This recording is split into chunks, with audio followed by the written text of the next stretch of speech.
Assalamualaikum warahmatullahi wabarakatuh. Perkenalkan, nama saya Alifia Ramadhani. Di sini saya bertindak sebagai moderator pada mata kuliah UAS Teori Arsitektur yang beranggotakan Haryanto Jasman, Jelita Puji Zamzani, Muhammad Ikram Apriansyah, Alwi Mukhtar, dan juga Nadia Abdul Qadir. Baiklah, kita masuk pada materi yang akan kami bawakan, yaitu pengembangan dan ekonomi bangunan.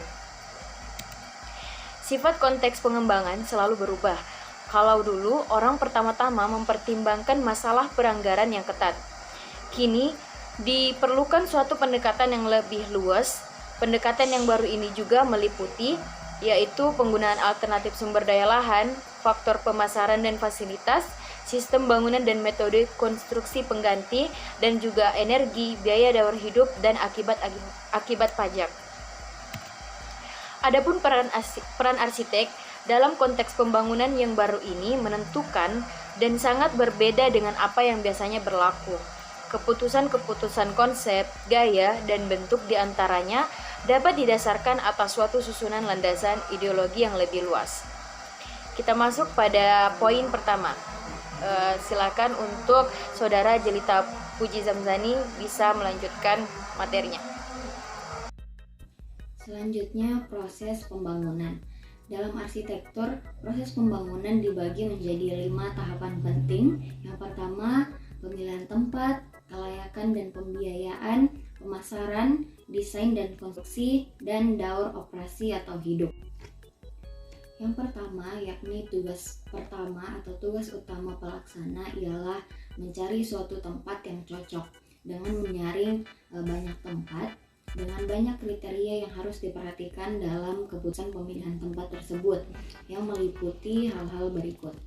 Yang pertama, kewilayahan atau zoning. Yang kedua, utilitas atau utilities. Yang ketiga, faktor-faktor teknis atau technical factors.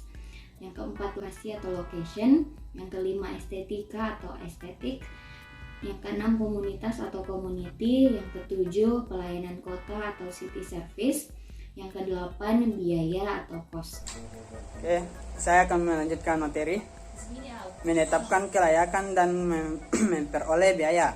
Bila suatu tempat yang cocok telah dipilih, penyelidikan mendalam diperlakukan untuk menguji kelayakan, yaitu apakah proyek pembangunan yang diusulkan ada artinya dari segi ekonomi, pasar, dan teknis. Rancangan dan konstruksi.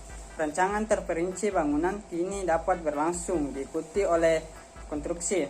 Dalam tahapan-tahapan dini, selanjutnya rancangan alternatif untuk tempat dikemukakan dan yang paling mempunyai daya hidup terpilih untuk gambaran-gambaran skematis atau pendahuluan.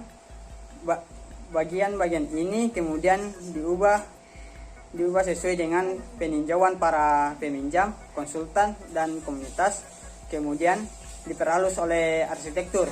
Baiklah, di sini saya akan melanjutkan materi selanjutnya, yaitu bagian pemasaran. Nah, di bagian pemasaran, sejak terpilih suatu tempat atau site, pelaksana telah dapat memasarkan proyek tersebut dengan berusaha mendapatkan penyewa atau pembeli. Adapun aspek-aspek dari banyak keputusan tersebut dapat berupa lokasi tempat, bentang alam, dan desain bangunan yang dapat berarti dalam menarik penyewa dan pemakai.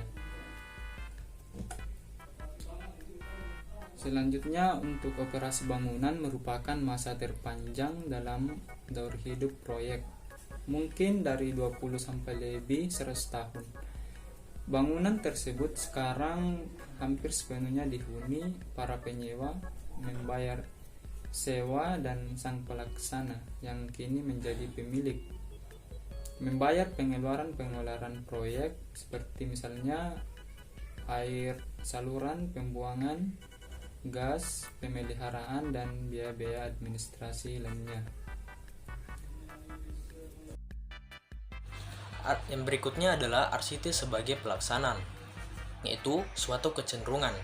Nah, telah kita lihat hubungan yang erat antara keputusan arsitektur dan pembangunan. Nah, pengertian yang inovatif, peka dan mendorong menimbulkan proyek-proyek yang mencerminkan suatu sintesis dari kedua bidang ini. Nah, para arsitek yang mempunyai peranan kuat dalam proses ini menghasilkan bangunan-bangunan yang penuh arti. Ada kalanya mereka sendiri bertindak sebagai pelaksana. Mungkin cukup sekian presentasi dari kami. Kurang lebihnya mohon dimaafkan. Wabillahi taufiq wal hidayah. Wassalamualaikum warahmatullahi wabarakatuh.